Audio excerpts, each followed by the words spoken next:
माने सब लोग यही बदे बेचैन बड़ो। हेने वाले भैया लोग का करवा, पीछे वाले हल्ला करी बजा। अरे बैठ जाता हमारे साड़ू भाई लोग, साड़ू भाई लोग कोनो न कोनो नाते तो लोग साड़ू हो ही जीवे। बगली में हमारा अम्बेडकर नगर ससुराल है, तो बैठ जा लोग, बैठ जा पीछे वाले हल्ला करिए लोग, हम जाना थे हल्ला करिए। बैठ जा भैया हमारे साथी, एक वीडियो कैमरा वाले तू बैठ जाओ, तू ही खड़ा करा दे, तू बैठ जा। मर दवा तने तू लोग डाहा तारा, अब सबकर मजा भी बढ़ जा बजा।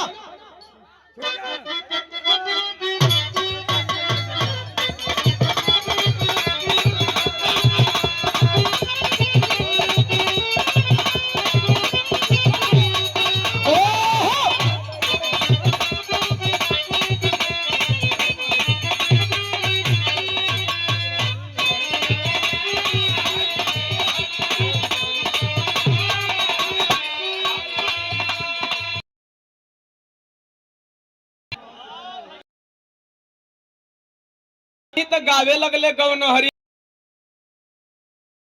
हरी भी, अरे कि चार लड़कन का माई बन गई। वो अपने वाली ना तो हरे वाली का बात करा था।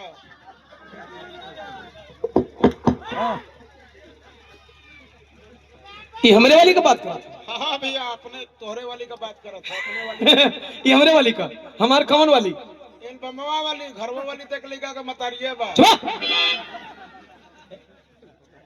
एल्बमवा वाली का बड़ी रउआ लोग के दुलार देहनी, प्यार देहनी। आजकल गाना के हिट करावे खातिर गवैया इवेंट करावत हुआ, पैसा लगा लगा प्रमोशन करावत हुए। और साहब हमार प्रमोशन अब का कहीं 200 नो जोड़ के प्रणाम करते नहीं, हमार प्रमोशन रउआ लोग खुदे कर दिला। हमार प्रमोशन करता रउआ लोग बैठल बनी तहलका मचौले बगी घर घर में। और ये ऐसा गीत बा जवन माई बहन चाचा चाची भैया भौजी काका काकी मौसी नाना नानी सब कोई सुनी, स्किप ना करे के पड़ी। कौन गीत बा मास्टर?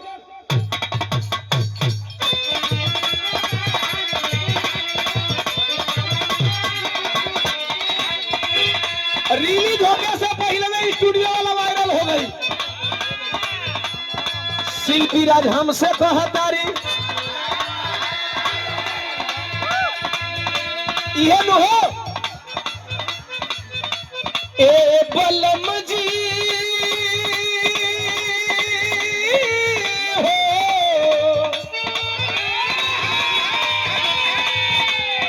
ए राजा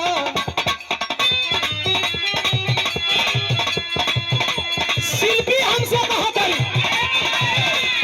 छोड़ी गवना हरी में हरिया छोड़ी गवना।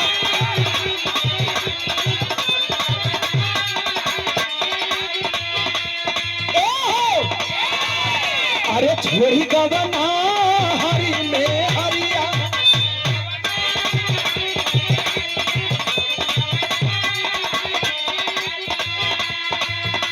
शिल्पी राज का कहना बा अरे छोड़ी गवना हरी में हरिया।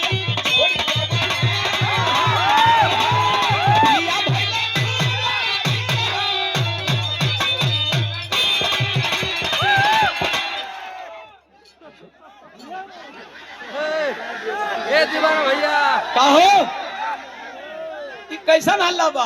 अरे हिलावा हिलावा फरिया गई नहीं, मन ना भरल। केकर मन नहीं के भरल? बाप रे। अच्छा लड़का तो लड़का, लवंडा तो लवंडा है, चचो बाबू लोग उनका मन नहीं भरल था। अच्छा ई गीती ऐसा न साहब, ई गीती ऐसा न, एकरा में हमार कोनो गुण ना है। गीती ऐसा न कि कोई का मन ना भरी। अब वही में तनिका हिला दे तनी तो सोना पर सुहागा होता। अच्छा ऐसे तो देखो लोग हम रात भर में एक कबरे हिलाइला, दोबारा हिंदू ना करी। ऐसे मत कहा, जब ऐसे कहबो तो इतनी हिला दे कि उपजिया जेबो। हिलाया मगर गिराया मत। का गिराव की बात करते रहो। मैं कवा प्रमोद कुमार ग्राम प्रधान के भावी प्रत्याशी हैं। चक भिखा से 50 रुपया चरणों में प्रणाम। और फोटो फ्रेमिंग घुटमा गेट करहा मऊ से भैया का 100 रुपया चरणों में प्रणाम। मन सब कर एक बार हिलाई कहा तू लोग का मनवे ना तो हम कहा हिलाई झूठो कमर दबा। अच्छा चलो तू लोग का मन में तो हिलाई देवे। एक बात बताओ लोग, हम ऊपरा से हिलावत थे तो नीचे से मजा आवत हो। अच्छा ये लोग हंस के मुंह बाग के कहते हो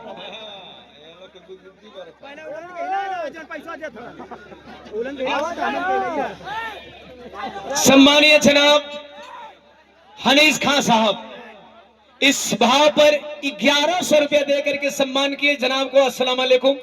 तमाम आवाम को कोट कोट सन्मान। एक बार हनीस खान साहब के सम्मान में आप लोग जोरदार ताली बजा के सम्मान कर दो। देखा जितने जोरदार ताली बजी लोग उतने हिलाई जोर से ताली बजा के सम्मान कर। अच्छा तो हिलवावे खातिर जो लोग कुछ भी कर सकत हुआ। अगर तू लोग हिलावे खातिर ताली बजा सकत रह तो हम मन से हिला सकत नहीं। तनी एक बार और हिलावाली बजा दे थोड़ा।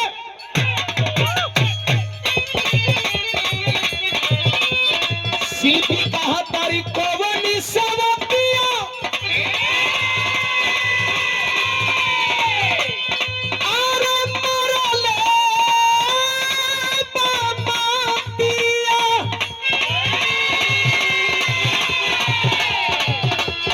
कोवनी सवतिया मरले बामातिया अपनी गुजरिया के बैल तू भूलिया रे सुनी सुनी लागल से सुनी सुनी लागल से जरिया पिया भैला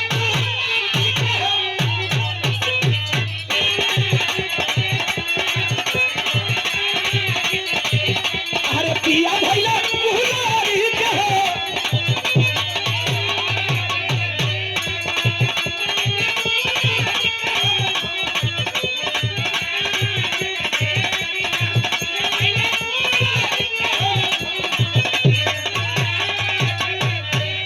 अरे पिया भैला गुजरी के सुनी सुनी ना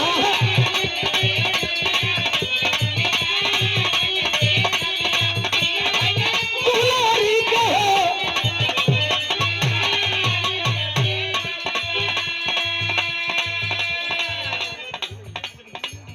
डॉक्टर अभिषेक कुमार जी ग्राम प्रधान बेरमा आजमगढ़ से अपने भाई के सम्मान में नोट बरसा करके सम्मान किए। और हमारे अजीज मित्र आलोक सागर जी के आप बहुत करीबी हैं।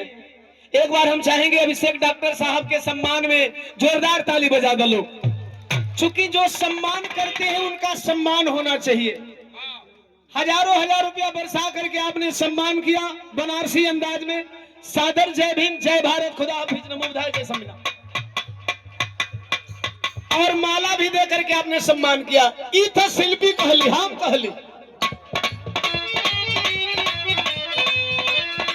अपनों वाली लाइन बता दी। अरे दुनिया बना मजबूरिया दुनिया बना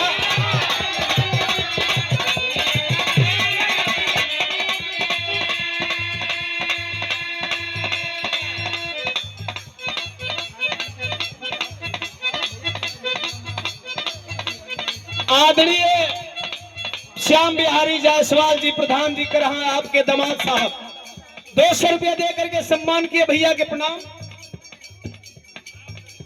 तमाम आम को कोट कोट सन्मान आए हुए सब भैया लोगों के बहुत बहुत प्रणाम। हाँ एक बार और हिलाता निरहुआ कहला से ऐसे हम बिरहा में एक आधे दिन हिलाई। हाँ प्रधान जी को हम देख रहे हैं। प्रधान जी धीरे धीरे रुख कर रहे हैं। आ जाएंगे आ जाएंगे। हम कहली अरे दुनिया बना मजबूरिया दुनिया बना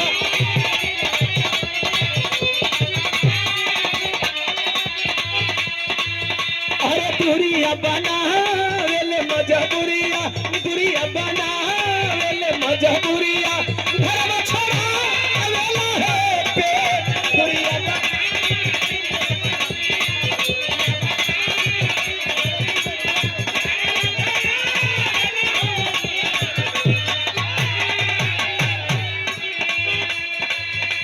सावधान आग पानी कुल बरसता। एक लाइन और मैंने कहा अरे करीला उपैया हेलो कि घाटे ना रुपैया। साहब ध्यान दी, खाली मनोरंजन नहीं हैगी। हमरे आजमगढ़, मऊ, गाजीपुर, बिहार, कैमूर, चंदौली के लोग हर घर में एक एगो परदेसी बड़न। साहबी मनोरंजन है, ये सबका घर का परदेसियन का दर्द है। परदेसी कहता करीला रुपैया घाटे ना रुपैया, करीला रुपैया घाटे ना रुपैया, छछनीला हमहु करे करनी भेटी रे। धनी धनी बूझ होला चरिया, धनी धनी बूझ होला चरिया, घरवा छोड़ा देला हो पे।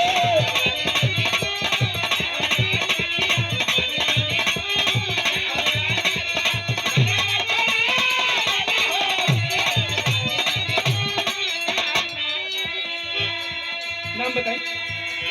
आदरणीय बड़े भैया गामा प्रसाद जी सऊदी रहते हैं। यह परिवार खातिर और यह पेटवा खातिर 300 रुपया दिए और हमारे सब्सक्राइबर हैं, हमको रोज सुनते हैं, फॉलो करते हैं। बहुत बहुत धन्यवाद, सबके प्रणाम। भूसुआ की धरती से जो बात दबने लायक होती है उसे दबा लिया जाता है। ठीक है, प्रधान जी हैं, अगर कोई होता तो एक बार बातें अलग हो जाती, तो सम्मान करना है। 100 रुपया दे करके हमारे भैया सम्मान के लिए नहीं पढ़े के बका। आर के अभयजीत पल्लवी फ्लावर डेकोरेशन भैया, करताल कुमार, कृपाल कुमार, आपके द्वारा 100 रुपया चरणों में प्रणाम। तमाम साथी लोगों की कोट कोट सन बना आशीर्वाद में शांति स्नेह दुलार कामना बा। थोड़ा प्रधान जी को आप लोग संभाल लेंगे और बाकी सब सारा सारा सारा सब कुछ सही है, सब सही। एक ही बात है, और गीत वायरल चला था, एक औरी गीत वायरल चला था। दोस्त प्रधान जी का नहीं है, थोड़ा मंच एकदम चपा हुआ है और किनारे चले गए, फिसल गया पैर। तो हम चाहेंगे अगर हमारे अतिथि या हमारे गार्जियन अगर हमारी तरफ आते हैं, मीरा जी की तरफ पहुंचते हैं, तो आप लोग थोड़ा सा जगह दे दें, रहे देना। हाँ नहीं सही है, अब तू खुदे होश में ना हो तू दूसरा के का समझेगा। अब हमसे कुछ छुपल थोड़ी बढ़ू है, जितना समझाए का हम समझाए। एगो गीत अब फिर वायरल भइल बा, थोड़ा प्रधान जी को जगह दे दे आप लोग। एगो गीत अब हाल ही में जबरदस्त ट्रेंडिंग में चला था, पोरे पोरे टूटे ले करी हैया, पोरे पोरे।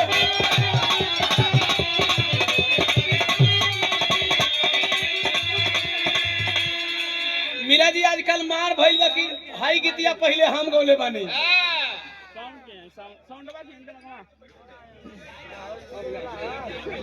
साउंड के अंदर भाई अच्छा ये बाकी रहा पीछे आदरणीय प्रधान जी, जिनके माता जी की 13वीं है आज, श्राद्ध क्रम है। स्वर्गीय सावित्री देवी जी जिनके सुपुत्र हैं और होनहार सुपुत्र जो लगातार 5 बार प्रधान रहे, अपने आप में एक बहुत बड़ी उपलब्धि है। सम्मानीय श्याम बिहारी जायसवाल नेताजी प्रधान जी, आपके द्वारा माला और 1000 रुपया देकर के सम्मान किया गया। एक बार हम चाहेंगे प्रधान जी के सम्मान में, जैसे आप लगातार 5 बार प्रधान बनाए, हाथ उठा करके जोरदार ताली बजा के स्वागत करें। भैया विकी वर्मा 500 रुपया चरणों में प्रणाम। आप प्रधान जी के बहुत करीबी हैं और महाप्रधान पद के प्रत्याशी भी हैं, जिनके ऊपर प्रधान जी का हाथ हो, तो फिर महाप्रधान बनने से कौन रोक सकता है। विकी वर्मा भैया के प्रणाम। आए हुए तमाम आवाम को कोट कोट सन्मान, बहुत बहुत साधुवाद। और पुनः 200 रुपया सम्मान के हमारे विकी भैया, दिवाकर प्रधान जी भी साथ में है। और ये 200 रुपया और 100 रुपया 300 रुपया आदरणीय प्रधान जी के परम मित्र हैं, आदरणीय दिवाकर यादव जी पूर्व प्रधान महोदय के द्वारा 300 रुपया चरणों में प्रणाम। तमाम आवाम के कोट कोट सन्मान। अभिषेक प्रधान जी राजा प्रधान पद के प्रत्याशी नेवादा 100 रुपया। सब भैया लोगन के प्रणाम, मंगल कामना बा, जीत का सेहरा सजे। हिंदराज प्रधान 100 शर्मा से माला और 500 रुपया। एजा प्रधान जी लोगन का लाइन लगल बा। कम से कम मनरेगा से एक दिन का खाली निकाल ले सबे, खाली एक दिन का जितना भी प्रधान जी आयल बने। और ब्रिजभूषण गौतम जी दोबारा 500 रुपया देकर के सम्मान किए। चरणों में प्रणाम। तमाम आवाम के कोट कोट सम्मान आशीर्वाद में शांति स्नेह दुलार कामना बा। हम बतौली जितना प्रधान जी आयल बनी खाली एक दिन का मनरेगा का खर्चा हमन गवैयन पर बा।